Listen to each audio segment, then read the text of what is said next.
Welcome to my YouTube channel. In this video I've got my little notebook and I've got a bunch of notes, so I'll be looking down, but I want to share with you guys 3 simple ways to heal. It is so simple and this is so effective if you're someone that's going through a breakup or doesn't feel chosen or is struggling in a specific area in life. Whatever area in life, this is all relative to that. But it is so simple. Healing is actually so simple. And I know a lot of people come to me wanting to heal and they feel stressed and they overcomplicate it like I did. It is so easy. So I felt called to break down in 3 simple steps on how to heal. Hopefully this will help you figure out what your next step is. It's like a 1, 2, 3 step. Like I said, because a lot of people still come to me for like relationship issues, and I have a close friend who has gone through a breakup, and I know so many people around me going through a breakup, so that's why I just say that. But it doesn't matter what the case is, something that feels so heartbreaking or just horrible can often like really trigger you into feeling like, I don't know who I am, I'm lost, I don't know where to begin. And I know when I went through my spiritual awakening, I felt like this, where I was like, I don't know where to heal. So this is why it's just so important for me to make this video, to simplify it for you so you know what your next steps are. But it's important to follow the 1, 2, 3 step. Does that make 1, 2, 3? But as we're on the topic of heartbreaks, just because I just really quickly want to say this, if it's not to do with heartbreaks, then just skip forward. But honestly, often what happens is we become attached to someone and we think that we think we have a great connection, but it's attachment. And this is why I'm excited to share with this, because if you learn to heal, you will know that you're attached to someone, and you will know that it's not a true connection, or it may be a true connection, but there's still attachment there where you can't fully function without them. And I know my journey, if you've seen me on my TikTok, I have gone through a journey when it comes to relationships, and I have been very attached. That was like my thing. I became so attached to someone where I couldn't emotionally regulate myself.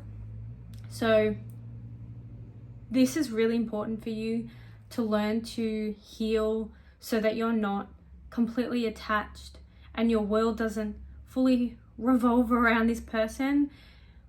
Because I know my whole life I valued a relationship, or I valued the opinions of other people, because I didn't feel worthy, and I sought external validation in friendships and relationships, work, everything, my whole life. And when I started healing, which is what I'm going to tell you, like, my life has changed, and I've gone through some traumatic stuff, I'm not gonna lie, and we all have to some degree. And I think it's so important that we do this internal work for ourselves so that we can release, let go of the need to be liked and loved and valued by external things and people, because that's we're operating in fear. This is how we're operating currently, the world, and we're operating fear because we don't believe to our core that we are worthy as we are. We have been conditioned from society to believe that we have to like experience or receive external things, or our actions or whatever is defining our value. Does that make sense? When I myself have strived for like everything in my life, like I went for everything. I wanted the career, I wanted the relationship, I wanted everything, but from an egotistic point. Like I was like, when I get this, I will feel worthy. When I get this, I will feel enough. And I know I'm going off topic. I'm going to really wrap this up in a second. But I honestly, when I just fucking, excuse my language, but when I just stopped, when I had enough of searching outside of me, I was just like, and I started going within. I cannot believe how much nothing matters, like how much it's all fucking bullshit, and how much I don't actually need to chase anything because everything is inherently within. I just didn't see it. And now I've come to a place after practice and implementing these steps I'm going to go through with you where I don't seek anything outside of me. And if you are in this like manifestation and law of assumption world, you know that your external reality is a reflection of your internal reality. So you know that the internal reality comes first. So your internal world should be your number one priority, like at all costs. Make it your number one priority, which means it is your responsibility. It is your responsibility to start healing, start removing, start releasing, start letting go of shit that doesn't serve you. It means taking accountability for things that affect you, for your emotions, even though you didn't have a choice of what life you were born into with a family, but you still have a job to do. It is your responsibility to take accountability for your own actions and your own emotions and your own thoughts. Like, you have the choice. You have the choice. And getting out of that victim mindset and being able to like take ownership and become self-aware and then start healing is how you're going to heal. Anyway, I know I went off a tangent. Sorry, I do that all the time. So, and this, just to say, that comes to relationships. Now, before I get into 3 steps, I'm giving away, I'm going to say 5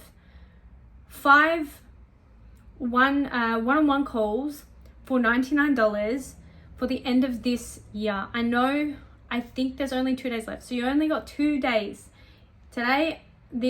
What's today, Monday? So Monday and Tuesday, if you want to get a one-on-one call, an alignment call, which is what's coming to my mind, with me, where you're ready to heal, you're actually ready to heal, and we can dive deep into what needs to be healed. We will look into what you need to heal, and you're ready for that, then you can book in a call for $99 only. My calls are like over $300, but I'm giving 5 people a chance to book for $99. So that is in the link in the bio. Okay, so the first thing, and mind you, quickly, I just want to say, I've been healing for 5 years. So everything that I am about to explain to you, I've experienced it. I'm not just talking about it because I searched it up. I've actually experienced it, and I've done the work for the last 5 years. So anyway, I just thought I'd say that. So the first thing is healing your nervous system. Holy schmoly, healing your nervous system has to be step number 1. You can't not heal your nervous system. And the reason why is because if you're someone like me who has endured a lot of CPTSD, which is like, full of anxiety, hypervigilant, not being afraid of everything, being scared, because I grew up in a dysfunctional household. And to me, I thought my life was normal, but what I realized when I started doing this work was that I'd suppressed a lot. So I didn't realize that my mind did a very good job at hiding or avoiding the fact that I had a dysfunctional household. And not only that, like a lot of the things that we experience, we grow up with, and the feelings that we feel, we think it's normal, but it's not. So I suffered depression and all of this, like I was bullied in school, all of that. And for some reason, I just felt like it was all normal my whole life, like feeling shit about myself, like being very self-critical, not feeling confident, always getting in my own way, all of that stuff, like anxiety ridden. I just thought that was normal because I'd experienced that my whole life. So anyway, that's not normal. And how this is related to your nervous system is your nervous system is stuck in survival mode. So if you want to heal, you have to retrain your nervous system or heal your nervous system like a dog to feel safe enough to then be able to learn to heal. A lot of people try to heal straight away, like try to do certain techniques or whatever, like try to feel their emotions, but you don't feel safe enough to feel. So if you're anxiety driven, you're suffering, you're high levels of stress, you can't stay still and you're always busy, whatever, look at your nervous system. All of that's driven by your nervous system. If you want to take a 10-minute to an hour meditation, it's going to be effing hard. I'm not going to lie. You're going to struggle because your nervous system is stuck in being in high stress alert or whatever, in survival mode. But I highly recommend in your own time, look at how the nervous system works. I've written it down here. You can look at the I knew I was never going to be able to pronounce it. Polyvagal theory, which is a theory based on this guy who believes how the nervous system works. And there's three tiers. So you've got the parasympathetic nervous system, which is your resting state. So it's your rest and digest, I call it. Which is your ventral vagal. I've written it all down because I don't remember this shit. I just know how it works. And then you've got your fight or flight, which is your sympathetic nervous system, which is like when you're in high levels of stress, anxiety, fear, worry, panic, all of that. And then you've got your freeze, which is the step above, which is your dorsal vagal shutdown. So like your body shuts down. Now this is when you disassociate, you experience depression and numbness and all of that. The reason why I say this is because your nervous system is often in varies between those different states. So when you're in survival mode and you're experiencing, let's say that you're in high levels of stress, well, what you can do, why this information is so important, is because there are certain ways of being able to calm your nervous system, but you have to know how your nervous system is operating. So when I learned about my nervous system, and I was like, oh, I'm anxious 24/7, and I realized because I'm so used to fight or flight, and then I disassociate when I people please, because people pleasing is a form of disassociating. So your body is so scared, is so used to fear that it completely shuts down and you disassociate, and you end up, let's say, agreeing with someone. If you're someone who's a chronic people pleaser, you just accept what they say, you please other people, it's not right what they're saying, but you listen to them, and then you walk away. This is what I used to do. I would walk away and be like, why did I just agree with that? And then I realized it was because my body had shut down and I couldn't do anything. Anyway, when you figure out what state your nervous system is in, you can use certain tools and techniques to get yourself out and to practice feeling safe in your nervous system. Practice your nervous system feeling safe into that parasympathetic nervous system, which is the groundness, which is the being in the present moment. Now, our nervous system is designed to have that alertness of when there is danger and things like that, but because we don't know how to regulate our nervous system when we're younger, we get stuck in those states, and then we just operate unconsciously from those states, anxiety, fear, all of that, for the rest of our lives. And this is us, this keeps you in survival mode, and this limits you. So anyway, the reason why I highlight the nervous system is because your body has to feel safe enough for you to be able to hold space and heal and work through what you need to do. Because I always talk about being able to feel your emotions, but again, your nervous system has to feel safe enough for you to feel. Otherwise, you're going to intellectualize your emotions, you're going to try to rationalize with them, you're going to try to provide outcomes or solve it through your mind, where you're not actually feeling safe enough in your body, therefore you're not actually processing, you're not healing, you're not getting rid of anything. So when you can work out how to ground your nervous system into feeling safe, which is that relaxed state, mind you, you can learn to then heal and process and go to the next level. This is why nervous system regulation is so key. So that's the first one. The second one is when you practice, because everything's a practice, when you really learn and practice feeling safe in your body and regulating your nervous system, this is when you can then go to step 2, which is healing your inner child / inner teen. Now, a lot of people that,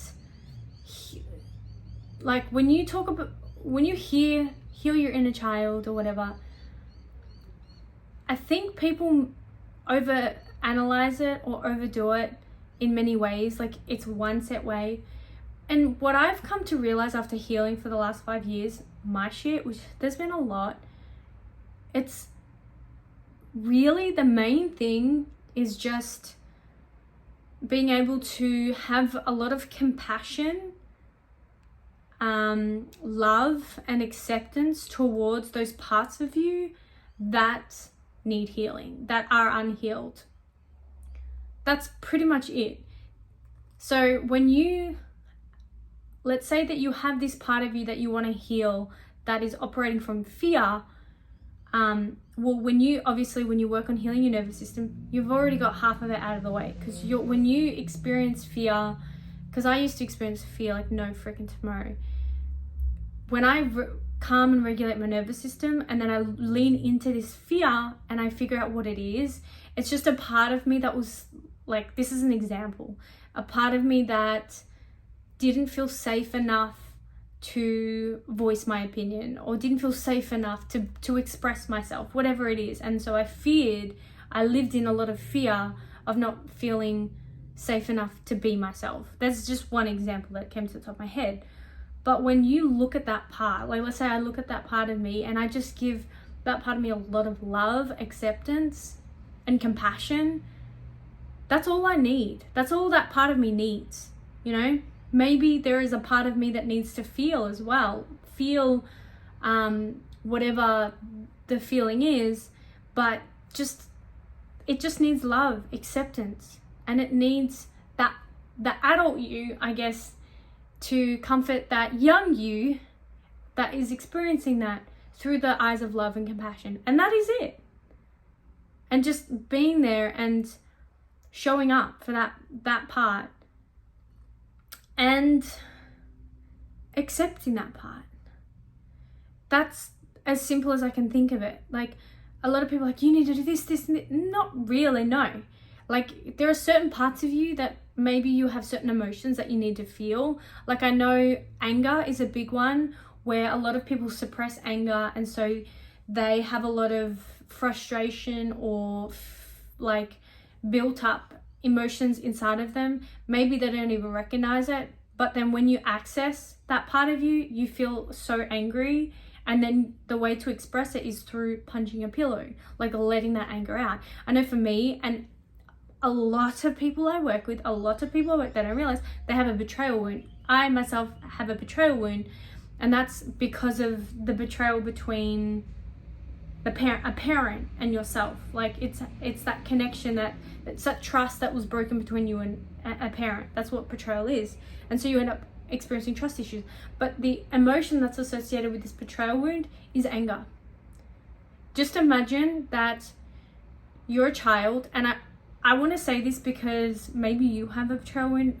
It's a lot of people that don't realize that a betrayal wound affects all areas of life, not just relationships. And when I realized I had this, it actually solved a lot of my problems. Like, it bypassed a lot of shit that I didn't realize I had. Anyway, so I'm just going to quickly point this out so you can become aware of this in case you have a betrayal wound. But so a big thing for me with this betrayal wound that I want you to keep an eye on is I lost my train of thought. What am I saying?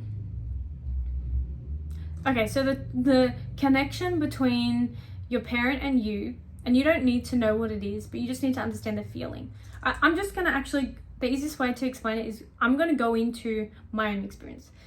I struggled in relationships. I struggled friendships. I struggled everywhere. But for this sake, it's mainly relationships. I dove into a memory, and in this memory, I was like looking at my parent and saying to them, you were meant to love me, you were meant to protect me, and you hurt me. And obviously, like, I was full of rage and anger. I was like, you were meant to protect me, you were meant to be there for me and love me, and you didn't. You hurt me. You hurt me. I feel betrayed. I feel hurt. How can you do this to me? Now, if this feeling, if you have ever experienced this or felt this way in a relationship or even a friendship, then chances are you have a betrayal wound. This can happen in your co-working space too, but it's mainly triggered in relationships. This is a deep, deep betrayal wound that you have because the trust between you and a parent, I don't know which one, was broken or was betrayed. So just to keep an eye on that. And so the emotion associated with that was anger. Now, I'm never an angry person. Never in my life was I an angry person. I suppressed a lot of emotions, but I never thought I was angry. The moment I unlocked this wound, I was angry. I was so angry because I felt so betrayed, and this healed a lot within me because I remember feeling very betrayed in relationships and friendships, and I was very quick to cut people off. I'm like, you did me dirty, so you're done. And usually it wasn't worthy of that, like it wasn't that bad, but it felt really bad for me.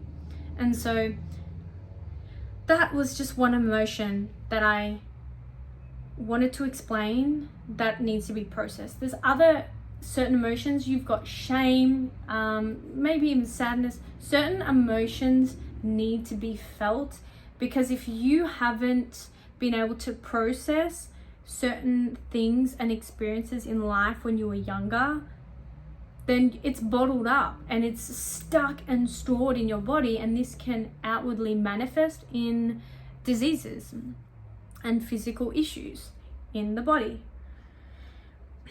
You also have healing your inner teen. How many of you were bullied? I was bullied. So many people I work with tell me that they were bullied, and that creates a lot of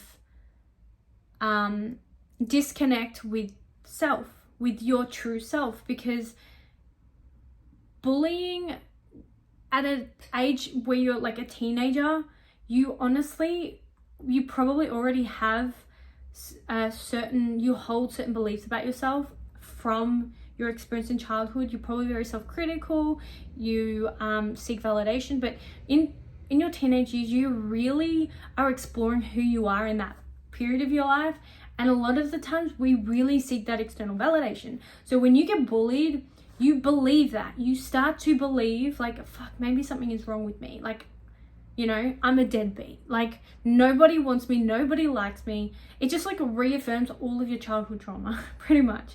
So it's so important to show up for your inner teen as well. Like I said, I was bullied for years.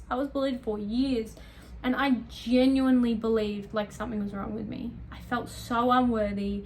I felt unlovable, and it was horrible. So step 2, heal your inner child and your inner teen. Getting rid of all of these parts of you that you've taken on as your own, that's not you, so that you can come home to the truth of who you really are, so that you can learn to love and accept all of you, the good, the bad, and the ugly. So that's how to heal. It's so simple, right? Compassion, love, acceptance for those parts of you that you don't like, and to heal, feel certain emotions. Feel those emotions that are ugly. That's it. It's so simple. And then the third step, so after that, because when you start grounding yourself into your body, and you start healing, showing compassion for those parts of you that you don't like, that you would deem were unlovable, blah, blah, blah, then, you know, that mind, that analytical, that critical mind isn't as loud, you know, that inner voice isn't as loud. But what I found in step 3 is rewiring those beliefs. You have certain beliefs that you hold about yourself, but when you work on healing, they're not as loud, and then there's so much easier for you to change. You know what I mean? At the start, I did it backwards. I was into manifestation from the get-go, so I just kind of affirmed my way into changing my beliefs about myself without actually connecting with that part of me. So the healing kind of came a little bit later. So it was very hard for me to change the way that I saw myself and the way that I saw the world, because I was operating deep down from my wounded self. So that's why I highly recommend you heal that part of you first, because then that voice or the beliefs that you hold that maybe are attached with old parts of you, they're not as dominant, they're not as strong, if that makes sense. Then you can start rewiring those beliefs, because there's no emotional charge to them, you know what I mean? And it's not driven by an unregulated nervous system. So that's why I believe doing this way, and like I now do this way for any new wounds that come up. And sometimes I don't even need to rewire beliefs, because I'm so consciously aware and I'm grounded. I recognize when I have this belief where I'm like, oh, like I have them all the time. Like I'm still rewiring certain beliefs, but I'll have a moment where I'll think, oh, I just had a belief about something, or I had a thought about something, like I can't do this because then I'll be judged, for example. And I'm like, that's interesting, because I'm grounded and I've done the work. I'm like, that is interesting that I think this way. Like, why do I think this way? And then I'll be like, okay, I'm gonna rewire this. Like, if there's any emotional attachment, I deal with that, because if there is a belief and there's emotional charge to it, where there's a little bit of fear or anxiety, then you have to clear that first, in my personal opinion. Otherwise that charge is still going to be there, and the belief about it will be really hard, because I believe that we're driven, our body is so much more powerful than our mind, if that makes sense. Like, this is just from my experience, because I've done so much work, and I've noticed where I would have anxiety, but then my mind would be like, why are you having anxiety? You're fine. And I'm like, oh, because my body's still conditioned to blah, blah, blah. Does that make sense? But that's just my opinion. But anyway, so the beliefs, when you have a belief that comes up, because you've done the work, right? Because there's not as much emotional attachment to it or any, you can observe your triggers, or you can observe the beliefs that come up, and you can be like, I'm not identifying with that. What's even more beneficial to rewire your mind is to rewire from theta state, where you're very calm and relaxed, and where you shut off the conscious mind so that you get direct access to the subconscious mind. And I think that's very helpful in so many ways, especially for certain beliefs that are so dominant. But honestly, just from my personal experience, you don't need to, like, it's not, you don't need to saturate your mind. You don't need to be like, oh, I need all these affirmations 24/7. I need to, hound myself with rampages and stuff. You actually don't need to. You don't need to, because nothing's driving the opposite of what you're trying to change. You know what I mean? Like, if you're wanting to hound yourself with certain new beliefs, you got to work with the belief, the old belief first. Like, if you're wanting to get rid of this belief that nobody wants me, then work with why you're not wanted in the first place. So usually it's like the inner child, or the inner part of you that doesn't feel worthy. If you just work with that part of you, as opposed to just trying to change your beliefs, and you give yourself what you need, or you heal that part of you that doesn't feel worthy, and you do step 1 and step 2, then step 3, where you rewire your mind, it's so effortless. You probably, majority of the time, you won't even have that belief of I'm not worthy, because you will feel worthy, because you will have so much love and compassion for that part of you that never got what she needed as a child, that you won't feel like, you won't have that charge of like, she's not worthy. I can't explain it until you really dive deep into this work. The love that I have for myself now, I used to hate myself. I really used to think I was unworthy. And if I have moments where I feel unworthy or I feel triggered, I don't try to mentally change it. I go within and I'm like, there is a part of me that still believes she's not worthy. Like, that's wild. Why? And I will ground my nervous system. If it's giving me anxiety or if it's making me feel disassociated, I will ground myself and I'll give my nervous system, my body, what it needs to feel safe enough to then explore that part of me that needs to be healed, that needs recognitions, that needs love or compassion. And there you go. Bob's your uncle. But to wrap this all up, what was I going to say? Oh, my mind is so combobbled right now. I don't even know what that word is. To wrap it all up in a beautiful bow,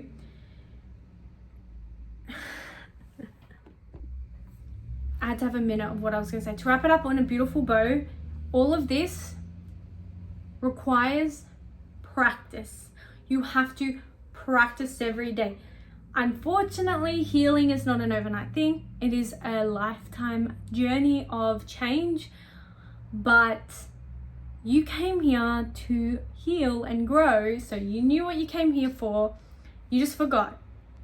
And with this, practice is necessary and discipline.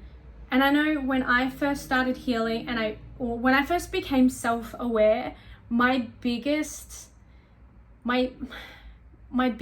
problem was I kept thinking of how far I had to go, how much healing I had, and that really fricked me over because I was looking at a destination of like, I need to be healed, I need to be this, you know, I've got too much to do, like I've got too many problems, and that just set me back, right? That didn't help, and that's an illusion in itself because there's never a destination. You're always healing.